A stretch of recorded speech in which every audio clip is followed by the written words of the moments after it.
up to our entire interview with actress Alicia Witt. In this long segment, we talk about a lot of different things. Her spirituality, how it's important for her to keep her word to herself. Her favorite piano players, Elton John, comes up. Working on The Sopranos and The Walking Dead. Who her favorite surprise in acting was. We talk about that and a lot more with actress Alicia Witt on Nail Sheet. Alicia Witt is multi-talented, known for her work as an actress, singer, and pianist. She was born August 21st, 1975 in Worcester, Massachusetts. Witt first gained recognition as a child prodigy when she was cast by director David Lynch in the film Dune in 1984. She was only 8. Her career blossomed throughout the 1990s and 2000s with notable roles such as Mr. Holland's Opus in 95, where she played a musically gifted high school student, and Urban Legend in 1998. She also appeared in the romantic comedy 2 Weeks' Notice in 2002 alongside Sandra Bullock and Hugh Grant, and in the TV series The Sopranos. From 95 to 98, she played Sybil Shepherd's daughter in Sybil. She recently made headlines in the serial killer movie Longlegs, which featured Nicolas Cage. Witt also appeared in The Walking Dead, Supernatural, Orange is the New Black, Justified, Friday Night Lights. Witt says she also learned a lot on the set of 88 Minutes, where she co-starred with Al Pacino. As well as acting, Alicia Witt has a successful career as a singer-songwriter and piano player. She's released several albums, including Live at Rockwood and Revisionary History. Her music blends elements of pop, folk, and jazz. She's also balanced her acting and music careers, appearing in numerous Hallmark Channel films. So it seems she has 2 lanes, with acting and singing. I'm getting this vibe from people who do what they do for a long time, and they seem to, instead of being tired, they seem to love it. You know, they say things like, I don't know, I'm not going to retire. With you, you're still doing the work. You're still getting in those rooms for both your acting career and your singing career. How do you look at your life now? I am in a place of, I feel that I'm squarely in both worlds, and I feel like I belong in both, and that I've done enough work in both that I don't know. I'm very confident in both of them now. I don't feel as though I am more one or the other. And the delightful thing about living in Nashville is to be surrounded by the best musicians in the world. But because I have been acting since I was 7, I don't have any sort of lag. I think a lot of the colleagues that I know in the acting business don't even necessarily know that I live in Nashville. Doesn't matter, because my acting work is filmed all over the world anyhow. Yeah. So that's irrelevant. But I'd say if you are in the music business, it's just a constant delight to be surrounded by music being created every single day.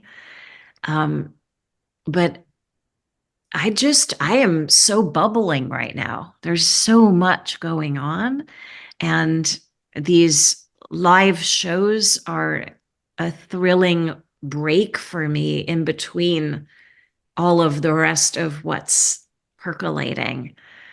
These days are so very busy. But when I sit here and I think, oh, in a few weeks, I'm going to be in Toronto, I'm going to be in Detroit, I'll be just getting to sit down and share music for a couple of hours. That sounds like a respite. And it's such a sacred moment for me to get to connect a room full of people with nothing but my songs and however I communicate those songs.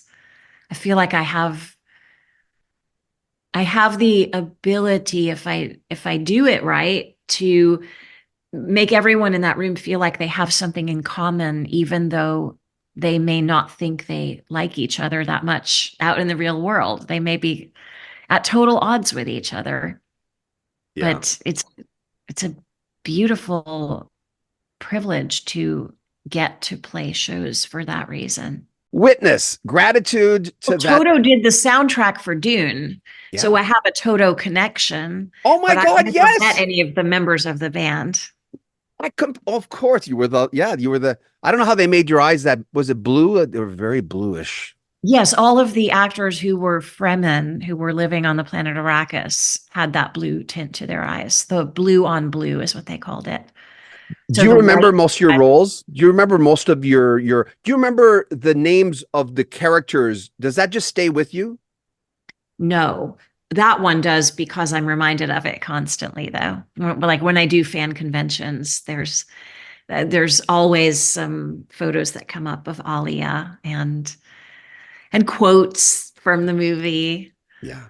So Uh, that one I remember, but honestly, there have been so many things I've acted in that I was doing a lot of other things at the time. And you never know when you make a movie or a TV series if it's going to be something people watch years later. And sometimes they become classics and sometimes they become things that hardly anyone sees. what kind of reaction do you get when people? I mean, because you're not only okay, you're like really good when you're an amazing singer. You play piano like nobody's business, but there must be like shock when people know that and see you for the first time. Thank you. I I don't know what to say to that. I guess because I'm in that place, as you mentioned, where some people do know at this point, which is a blessing, and some people don't. So I suppose whenever I do an interview such as this one, where listeners might be just discovering that I make music and maybe looking at the calendar and seeing I'm going to be playing near to them, um, they can rest assured that I'm definitely a proficient musician. And I'm classically trained. I competed for many years when I was a kid. And for about the time between 7 and 14, I was seriously considering that possibly a career as a concert pianist could be one of my careers. But then I played piano background music for 5 years to support myself, to pay my bills when I moved to LA to be an actor. So music has been a huge part of my life and my livelihood as long as I've been acting. And many of the roles I've played have incorporated my music into that, whether it's singing or playing piano. But creating my own songs, that was the last frontier. That was about 15 years ago. After doing it in the privacy of my living room and sharing it with only a handful of friends, I suddenly had an epiphany that I really needed to do this in public, that it was part of my purpose. And Yeah. it scared me, but it scared me in a way that made me think I must be meant to do it and get to where it doesn't scare me anymore. And then, as if by fate, once I made that choice and I started devoting time every single day to writing, even if it was a song nobody would ever hear, then all these new connections started coming my way and people started inviting me to get up on stage with them and do a song, and suddenly that part of my life burst into being. So it's a huge part of my life now. If people come to a show for the first time, they'll hear these piano pop tunes that I've written.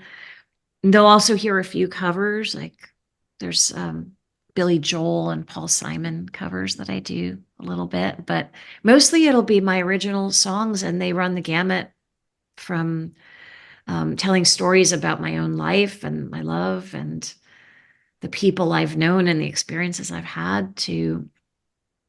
Um, there's one song called Clever Mind in which I put myself in the shoes of a woman who was having an affair with somebody I was dating. I found out later. And I was so enraged, but I also found myself thinking, well, who would be comfortable doing that when they know that this person's with someone and it's in public as well? Like you know it, but yet you commit yourself like that. So I wrote a song from her perspective. witness gratitude to that person. When you're with someone, it's such a sacred thing. I'm overstating the obvious. You're going down the road with this person, have someone who completely understands you or tries to understand you. Tell me about witness. Witness was a mantra that started coming to me as I was going through the hardest time of my life about 2 years ago.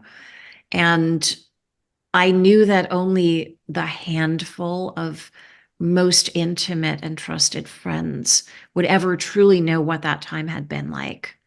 And they would be there to remind me what I did. And they would always be ones that I could look into their eyes and see such love. And it deepened all of our friendships as well, brought us a lot closer. The mutual sense of trust and confidence and a fierce protective loyalty that is a mutual thing. And so it's really a love song to those very few people. But then on a broader level, it's, as I started thinking that it would turn into a song and not just a mantra for me, I was thinking how many people in the world have had this dynamic. Anytime you go through an unthinkably hard time, those who are by your side are bonded to you for life through this. And it goes the other way too. And if you've been a witness for someone, or you've been the one who's come through the other side, I think when I play this song now with an audience, I feel like we are all united in this. I've gotten back into the online shows recently too, because, my album, The Conduit, which came out in 2021, I was able to entirely fund it through the shows that I played during the pandemic on Stage It. And I've started doing those again. I may just go ahead and do the same thing. Might see how that goes. But I'm going to be recording a Christmas album very soon.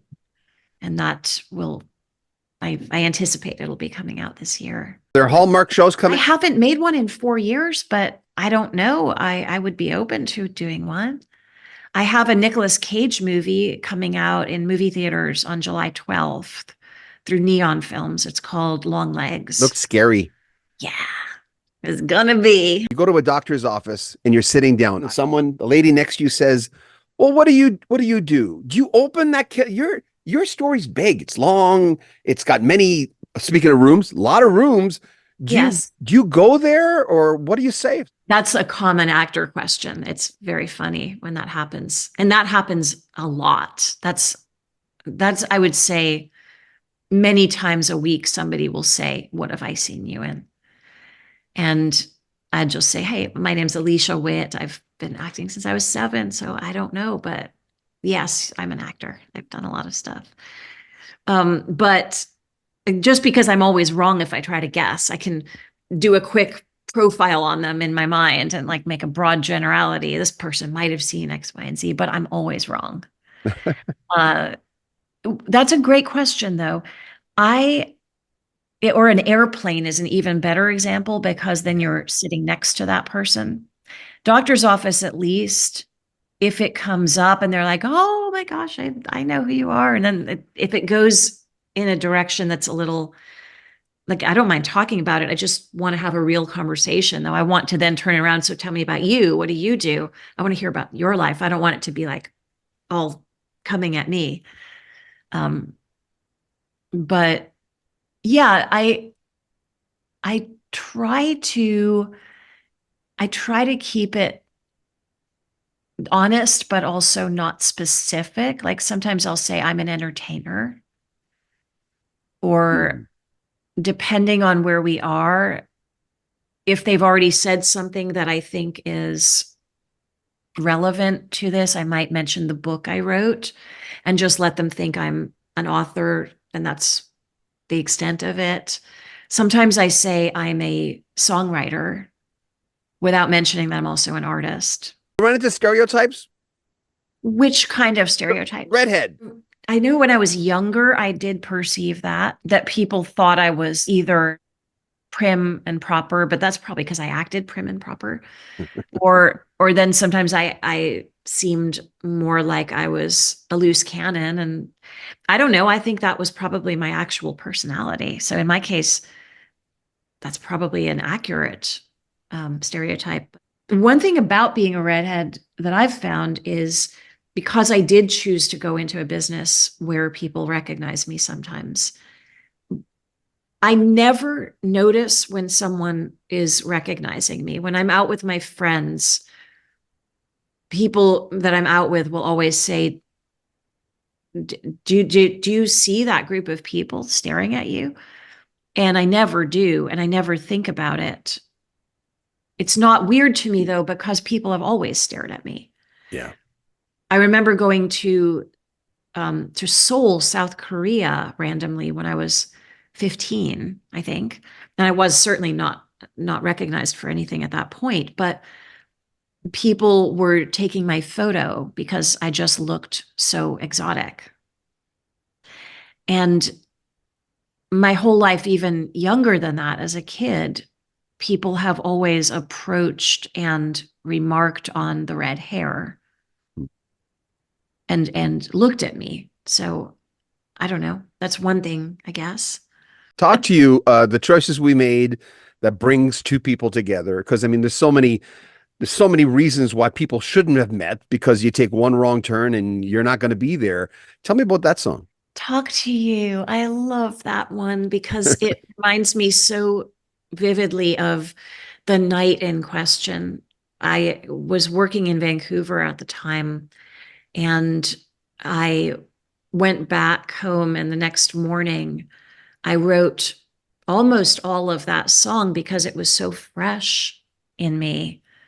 Just really what it sounds like, describing a night out on the town. And there was one person I really wanted to talk to, and I felt that it was a mutual vibe of just not a romance as much as a whatever it is we call a romance. It wasn't a sexual thing necessarily. It was just a magnetism. Like, I want to talk to you. I want to hear about everything that's happened up until this point, everything that brought you right here to me. And I'll tell you the same. And I don't care about all these other randoms that are around us tonight. I really just want to be with you and hear your stories and not have to strain over the music and vie for your attention. That's cool. So that song says exactly what I meant for it to say. And the production of it too. When I was producing it alongside Bill Reynolds, I knew exactly what I wanted it to feel like production wise. And when those strings come in the bridge, Yeah. oh, love that. It reminds me of walking out of the club finally. It's like midnight or 1 a.m. and the whole city is glistening with rain. And hopefully you will end up back at one of your places, just talking until the sun comes up. Gosh, there are so many. To get to share music with Elton John or Billy Joel, I just would absolutely love that. I would drop anything for that experience. Yeah. I oddly worked with Elton on an episode of Nashville, but he came and filmed his 2 scenes in an hour and a half on his way to Roanoke, Virginia, to film to do a show that night. He was so lovely, but there was no time to even speak. I couldn't. He didn't know I even made music. We were, I was just an actor in the scene with him. Oh, I had my hand on his shoulder, guiding him into the room. We were supposed to be good pals, and I was introducing him to Sam Palladio's character, and then they sang a song together. He brings Sam out on stage, but I can't describe what it was like to be right next to him and just making a few words of small talk in between our setups, but there was no time. And here he is. He's right there. I'm touching him. Uh, Yeah. gosh, I want a chance to sit with him and talk music and maybe play music together. That would Well, be plus you play the piano and you do it well. And he has so much respect for that. I remember when I interviewed Bruce Hornsby when he was, I think, on his third album, and Bruce is one of my favorite piano players of all time. But I remember Elton talking about Bruce Hornsby when The Way It Is came out, and he says, I just respect people who just are good at their instrument, but the piano, he says, I risk. And I've interviewed so many people in this band, but never him. Elton. I don't know. I can't even fathom how different my songwriting style would be if there was no Elton John, because he is one of my absolute biggest influences, if not the very biggest. I love the way he tells stories and songs, and I love the way Bernie Taupin's lyrics meld with his music. And that's been one of my biggest influences and inspirations. And Elton could take that music. And Elton's phrasing too, and about phrasing being a musician. There's something about the way Elton phrased, especially his 70s and early 80s stuff. I'm going, where did he learn how to phrase like that? That little Yeah, bounce he had, that I don't phrase. know. It's like a God-given. Who surprised you in your life, whether it's a preconceived idea or you had of someone, but who was the person that surprised you the most in your life? I would say Al Pacino, You kissed him, but they didn't because use that scene, did they? I love that you know this. Well, yes, they did not use that scene, but that's true. That's very true. But I would say he surprised me maybe the most because he's probably my biggest influence as an actor. And to meet him at the first table read I did by means of auditioning for the role, I was very nervous, and I was not expecting him to be as just dear and real and human, and um, in the sweetest way. He's kind of like a goofball too. Yeah. I just adore him. He's still a friend of mine, and I love him dearly. And I think back to that moment of meeting him for the first time and shaking his hand, and when I saw the kindness in his eyes and the normalness, and he's an artist, he's an actor, that's why he does it. It's not about the fact that everyone knows who he is when he walks into the room is just a result of how brilliant he is as an actor, but it's not, he doesn't carry himself with that I'm a star. That's just not him. Sopranos. What was that experience like? Tell me about your experience there. Just simply extraordinary. I was also completely unfamiliar with The Sopranos before I auditioned for it. And at that point, it had been on for the first season. It was already a big, big buzzy show. Does that help, or does that make a difference if you don't know it as an actor? I've always really thought it helps because you're not coming into it with any anxiety about I'm stepping into this world that I have been seeing, that I'm obsessed with. I don't know. I love that experience, but I've done it both ways. I've had when I was on Friday Night Lights, I hadn't seen Friday Night Lights, which was egregious of me, but Sopranos I hadn't seen. And there's others as well. But then when I did The Walking Dead, I was a huge Walking Dead fan. The first day filming, I was a little nervous because I had a lot. As you know, probably it was a massive role, and I had to just hold it together, be a leader. And after the first half a day, I felt super at home on that set. And it would have been really fun to be on longer. But I also know that for a number of reasons, it had to be that episode. It had to be that role. I had to interact with the people I did in that episode in the way I did. it was all very divine the way it worked out. But I had been told by Scott Gimple, the showrunner, that he was actually thinking I wasn't going to be right for this particular role. He was thinking of me for a bigger role in further seasons.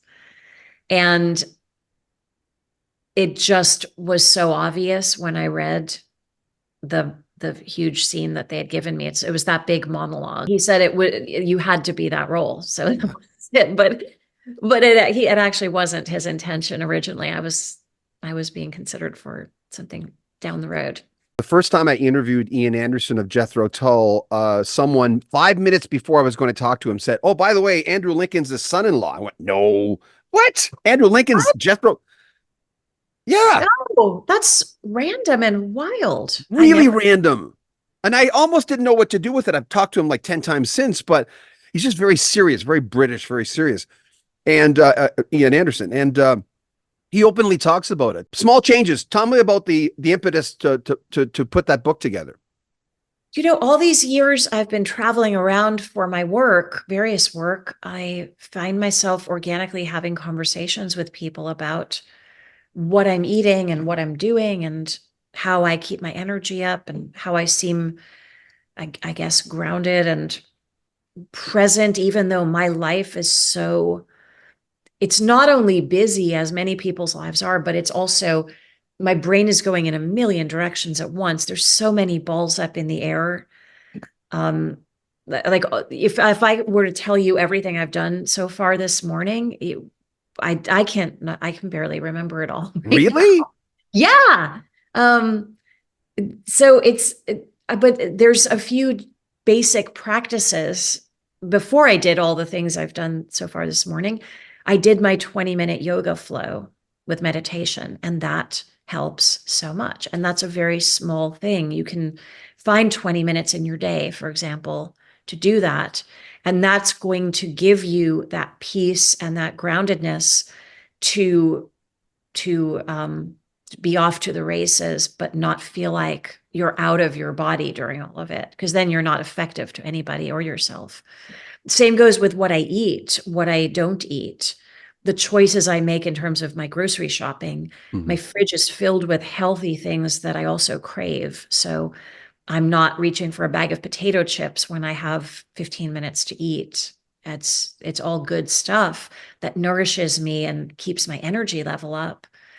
And I'm constantly learning too. In the 2.5 years since Small Changes has come out, there's a whole bunch more that I've become aware of and more experiences I've had. So it's constantly shifting. One big change I've made in those years is that I'm no longer a drinker of alcohol, but I've discovered all of these healthy, not just non-alcoholic, but also potions and non-alcoholic beverages that are good for you, that are filled with adaptogenic mushrooms. And there's one I've been drinking recently that has Palo Santo in it, Palo Santo extract. And that's such a powerful wood for burning, of course, with the energy of it. But I love sipping on it too.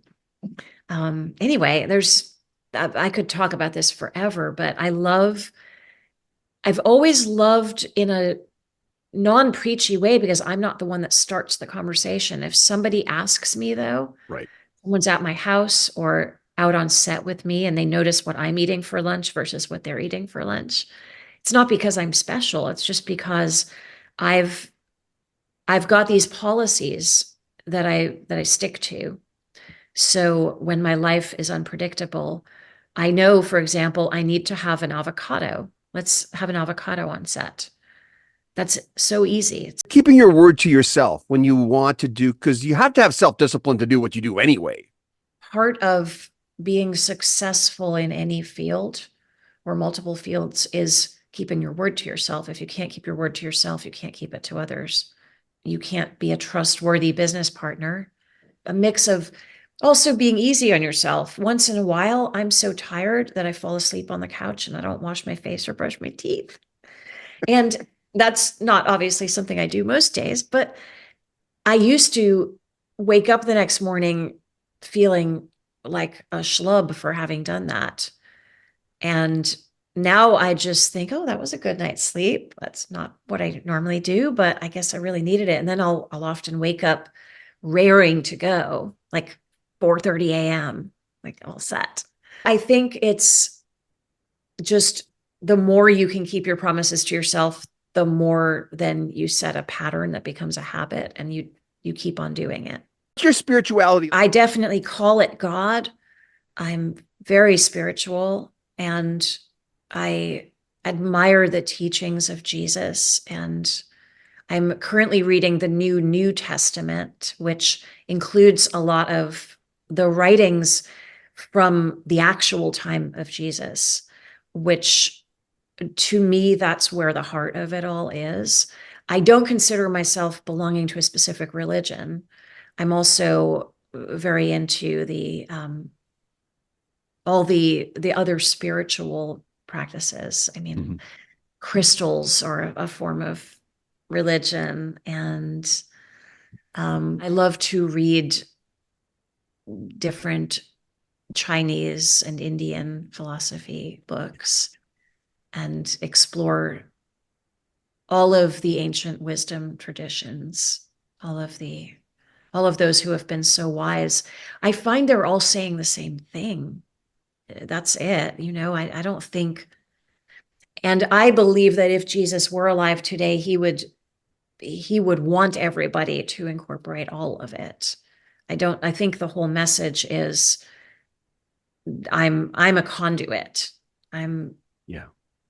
It's all about love, and it's about seeing each other and knowing we're all a part of something much bigger than us. And that's what the wisest thinkers and spiritual guides have been trying to communicate, I think, since the dawn of man. I pray every day, and many times a day, and I just feel also like I'm calling on my purpose, whatever I'm here to do. I think we all have a divine purpose, and I want to fulfill it. And I want to make the world better for everybody that I encounter. Any movies you've turned down that we would know? Yes, I wouldn't talk about them, though. There have been movies I almost got, and movies that people you would know almost got that I got instead, and all that. But I don't think there's any point in talking about those. Sybil, your character in general seemed very confident, a lot of chutzpah, but you had said at the time you didn't necessarily feel that in your own life. Oh, yeah. I think I did in some ways and didn't in others. But yeah, when you're in your early 20s and you're dealing with, all the things that go along with that, I think I was a combination of being incredibly confident and also very much not so, and insecure about what I looked like and my body, and thinking I was supposed to be some version of me that was a public version of me versus the other version. Right. I don't know. It's interesting. You get older and you realize you're always the same version of yourself, and that's how it should be. Remember, if you want to donate to the channel, there's a PayPal link at the very top of the description of this video and all our videos. Also, join our Patreon. You'll get early access to our videos. And we have a swag store where you can get a lot of different clothing with our logo on it. Subscribe to our channel, share our videos, comment on them, and like them as well. I'm John Bowden.